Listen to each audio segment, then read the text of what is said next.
Hi,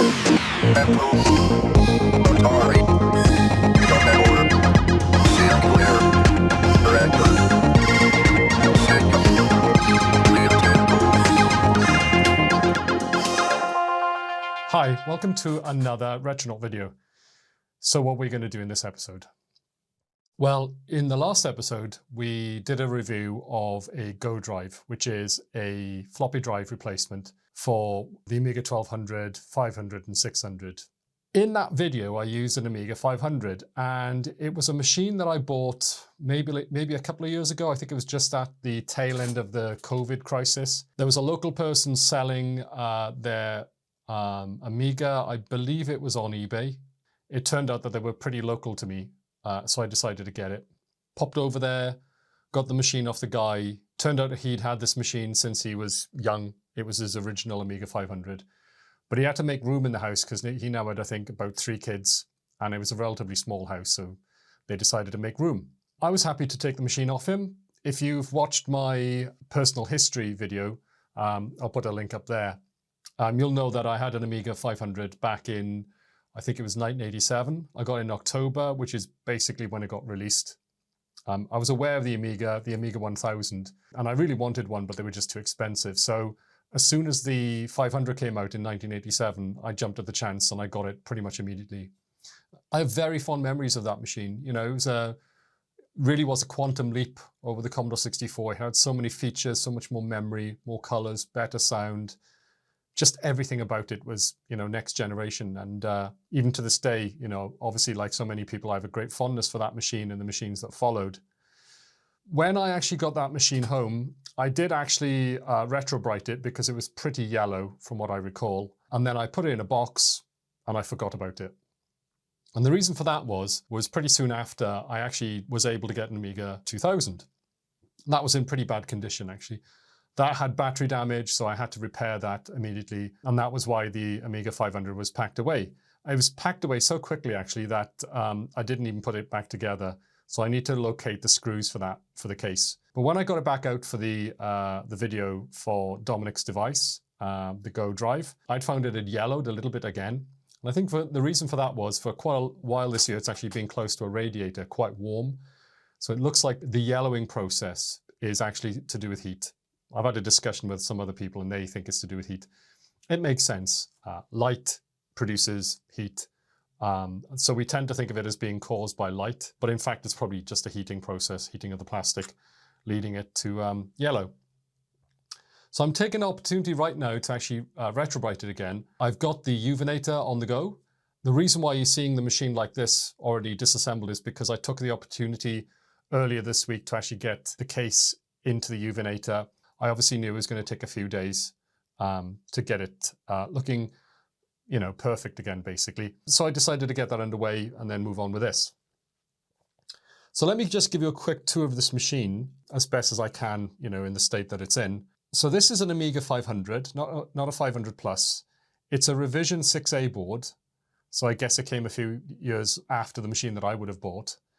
And it has a 68,000 processor in it, which is the processor the Amiga was basically launched with, which was an amazing processor in its day. It has a 1.3 kickstart ROM, which is, you know, basically perfectly standard around that time. It has an Agnus, I think it's an 8372A, which is important. We'll come back to that why later. It came with an expansion for the memory. This isn't it, but in this box, I do actually have the expansion that came with the machine. I'll just quickly show that to camera. Okay, so this is the expansion that came with the machine. You'll notice, if I hold that up to the camera, it doesn't actually have any memory chips in it. And if you were to look at this up close, you'd actually see quite a lot of damage on it. There was actually a battery here, and that battery leaked. It even actually got onto the pins here slightly, not a great deal. But when I actually got this, I tested the machine and the machine was working, but it wouldn't actually boot with this plugged in. So I took this out, I took the chips out. I think this is a logic chip, probably some kind of transceiver to, you know, switch between the different chips as they get addressed. And then it has a switch here to turn it on and off. The switch survived okay, because it's quite far away from the battery. The legs here got a bit of a tarnishing from the battery juice, but yeah, it was dead. So I bought another one, and that's what actually is in this box. I bought it as untested. I just assumed it would work. And this is actually what turned up. A much larger device, which has a coin cell battery on it. And it has a switch as well, and it also doesn't work. So yeah, I've actually tested this. If you plug it in, it doesn't work. It's made by a company called Microbotics, and I think they were quite a big company back in the day in the Amiga scene. So the reason why I haven't actually thrown these away is because I plan to try and get these working. So yeah, so that's the situation with the memory. So that would be a problem if I didn't actually have another memory expansion card. This one's from Amiga Kit, and it's just 512K like the others. It does have a jumper on it though, which allow the Amiga to use 1 megabyte of chip RAM. So I better explain what that means. So the Amiga500, when it came out, it had 512K of memory. Commodore called that memory chip RAM. And the reason for that is all of the chips on the Amiga500 can address the chip RAM. That is the graphics chips, the sound chips, the CPU, everything. That gives it quite a simple architecture, but there is an issue in that you get contention between the CPU, the graphics chip, the sound chip. So if you can imagine, each of those chips can only access the memory one at a time. And that means that the other chips have to wait while it's being accessed. Now, that's not such a big issue for the sound chip and the graphics chip, although it is a bit of a problem. But it is a big issue in that whilst they're accessing the memory, the CPU can't actually access it. And that means that chip RAM is actually quite slow. If an Amiga only has chip RAM, it doesn't actually run that fast. And I found that out recently when I fixed my Amiga 4000, because when it started off starting to work, it actually had chip RAM. I think it had 2 megabytes of chip RAM. But it ran very, very, very slowly. And the reason for that was it had no, what a Commodore called fast RAM. So fast RAM is a set of RAM which actually can be only accessed by the CPU. The chips, the graphics chip, the sound chip, etc., they can't access that memory. And because of that, the CPU is able to access that memory as quickly as it can. And that means that it can basically leave the chips like the graphics chip and the sound chip doing their thing, and it can go on and basically run the rest of the software. And that means the execution of the machine runs much, much faster. So this machine right now has 512K of chip RAM. This gives you another 512K of RAM. Commonly called that slow RAM, and I'll explain below why it's called slow RAM. But I have plans for this machine, which is actually going to give it 2 megabytes of fast RAM. So I don't really need this relatively small amount of fast RAM as well, or slow RAM, I should say. So what I think I'm going to do is I'm going to do a modification to the logic board, which will allow this 512K to become part of the chip RAM. And that will give this machine 1 megabyte of chip RAM, which is actually quite an important thing, because later on in the life of the Amiga, a lot of software actually expected 1 megabyte or more of chip RAM. And if you go to, say, the Amiga 4000, it has 2 megabytes of chip RAM. So, and that's required actually because of more resolutions, higher color counts, and so on and so forth. So that's something we're going to do. We're going to look at making a mod to this board so that this memory expansion is actually used as chip RAM. Now, there are a number of ways of skinning that particular cat. I've actually seen other videos by Chris Edwards where he does that modification. It turned out his machine is a different machine to this, the one that he used in that video. This seems to be a later revision, and it looks like this is easier to mod. His one, you had to cut a trace here by the trapdoor expansion slot. It's a bit hacky, basically. That's not his fault. It's just the way that logic board was at the time. But this machine actually has a special jumper here, which you can modify to do the same thing. But I don't think I need to in this case, because I think the jumper here does the same thing as this jumper here. We'll find out when we do the mod if it actually works the way I expect it to. This isn't necessarily that well documented, but I'm just reading between the lines here. There is another jumper here that needs to be modified, and that definitely does have to be modified for this to work at all. So yeah, that's the situation with the memory. Just put that aside. Now, the next thing I want to do with this machine is to get it to be a little bit more useful other than memory. So I'm just going to turn on the monitor here just to show you this. I'm going to boot up this machine. It is actually working right now. Everything's plugged in. We've got a mouse here, power, RGB for the monitor. The floppy drive is actually plugged in. And the only way it can boot right now into anything useful is from the floppy drive. So let's just do that. Just turn it on there. And the floppy disk is kicked off. I don't actually have a copy of Workbench right now. I'm just using a cover disk of a magazine. But that's booting into a very light version of Workbench, very cut down version. So normally this would probably take longer if you actually booted into a proper version of Workbench. So the floppy drive is grunting away, as it would have done back in the day when you got this machine. And in a few seconds, the contents of the floppy appears on the desktop and it's ready to go. Now that's perfectly fine.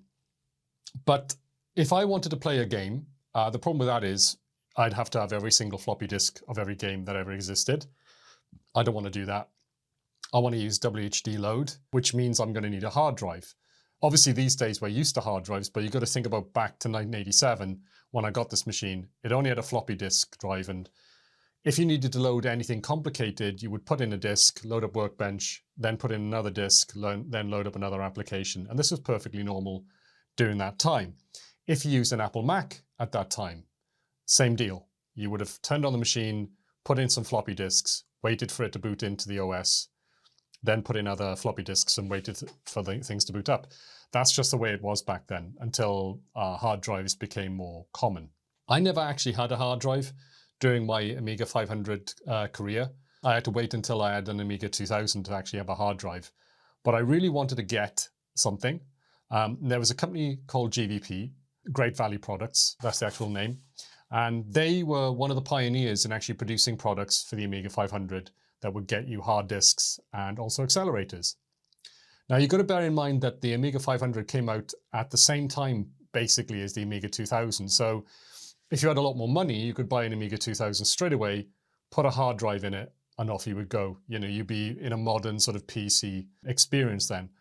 But I was younger, I didn't have the money for that, and I only had a floppy drive for, I think it was about 3 years. But that's okay. What you didn't have, you didn't miss, you know? But I knew that a hard drive would be a big improvement on the machine. So I was desperately wanted to get one of those. So I was looking on eBay the other day. I came across this listing. It's a GVP HD8 Plus, and it's a SCSI. What they called them sidecars because they sat on the side of the Amiga. And I'll just show you the bus here where it plugs into. This bus here is actually one of the really cool things about the Amiga. From what I know, it gives you direct access to the CPU.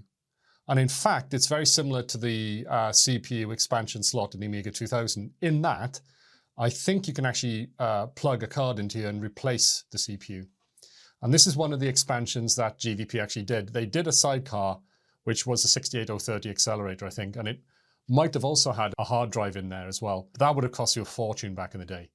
I don't really want to accelerate this machine. I'm perfectly happy with it being a 68000 because I want this Amiga to run as a sort of more 1987-esque machine, but I don't want to go through the pain of using floppy disks for absolutely everything. We do have a Go drive, which I think I'm going to use because after the last video where I did a review of the Go drive, I liked it so much I bought the company. No, I didn't buy the company.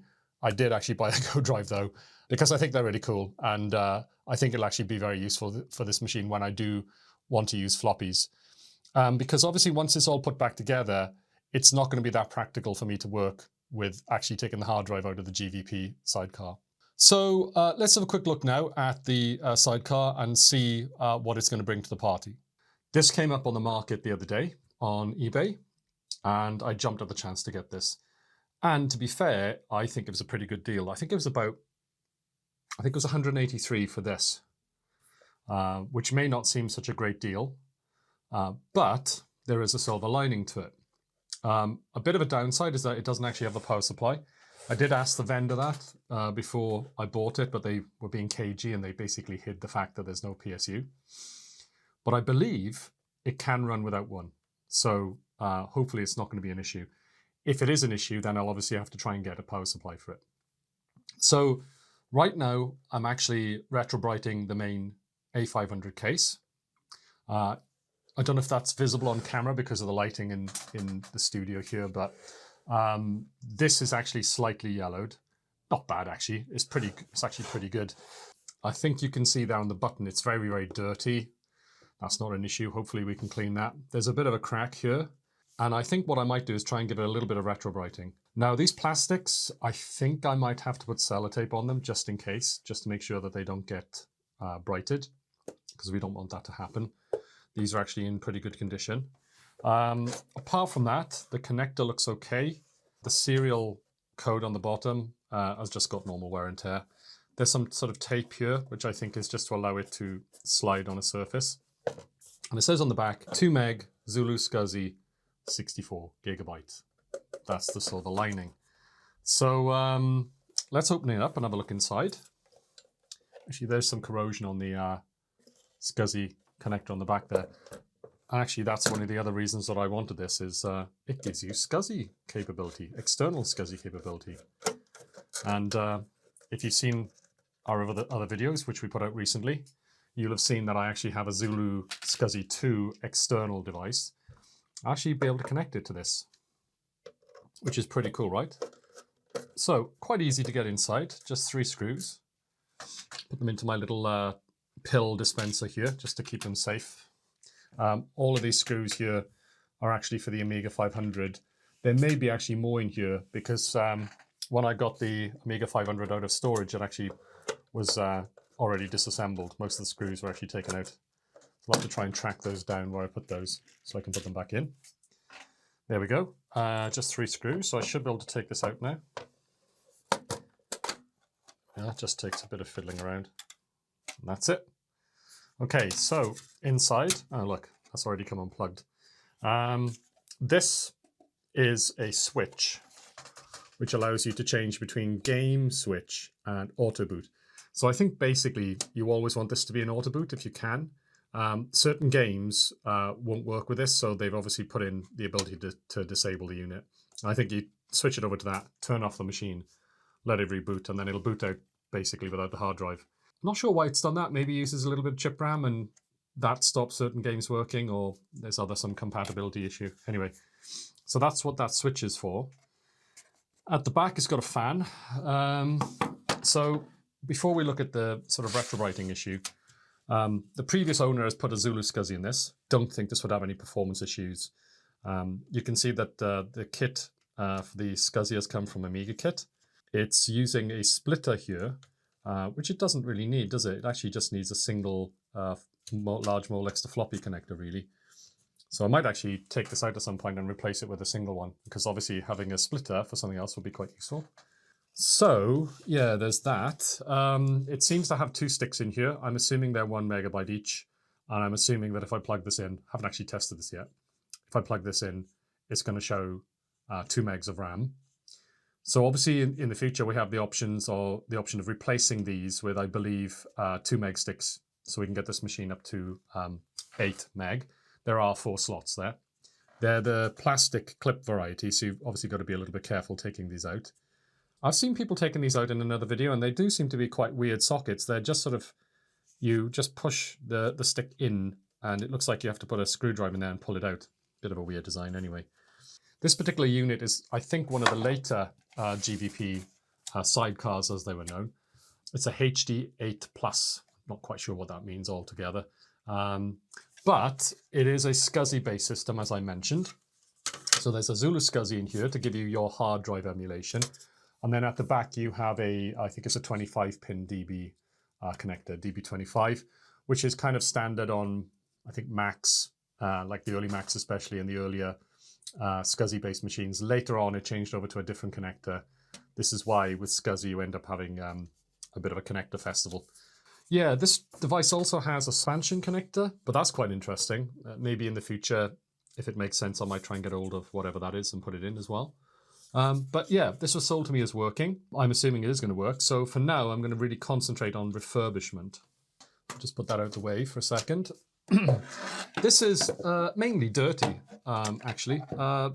One issue with retrobrighting this is I use the water method, and I'm going to have very deep water for this to work. I was trying to think how I could get around it, and I was thinking maybe I could use displacement. I could put a large Tupperware in the uvinator, and then I could put some bricks in that, and that would push down and then displace the water up. Because obviously this isn't going to take much room, but it's just the depth of it is the issue, trying to get the water that deep. The more water you put in, the less, or rather, the more dilute the peroxide becomes. So you don't want to put in too much water if you can avoid it. So I'll try that. I'll try using displacement to try and get the water level up. I'm going to put lots of metal bolts in here, which will then hold it down. Then hopefully we'll get it to sit like this inside the uvinator. The fan has to come off. We can't put electronics into peroxide. It'll destroy them. Peroxide on metal causes a lot of oxidization unless it's stainless steel, I found. Pretty much sure that would kill this fan. It actually seems to be just press fit in, which is great. So we can just take that out. There is some, this isn't actually used anymore because now that the sidecar doesn't use an actual real hard drive, it's using a lot less energy, electricity, and it's also producing a lot less heat. So I don't think it really needs the fan anymore. In fact, it might be an idea to remove the fan completely and just let convection take the heat out through the vents there. That would make sense, wouldn't it? So yeah, that's the fan out the way. There is some black plastic around there, which we'll obviously keep. I think this is glued on. We're not going to get that off. But I don't think the retrobrighting is going to have much of an effect on that. Even if it did, it's not visible from the outside, so it doesn't really matter. We do need to get this out though, the switch. So it's got these sort of like springs, plastic springs on the side, so I'm going to have to be a bit careful with this. What I need to do is just push those in, I think. Get it in on one side. This is going to be an awkward one. You know how these are. There we are. Got one side in. So I'm going to turn it around and I'm going to try and do the same thing with the other side now. Oops. It's popped back out.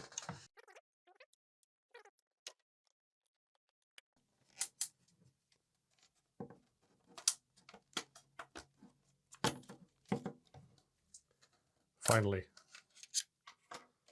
There we are. Okay.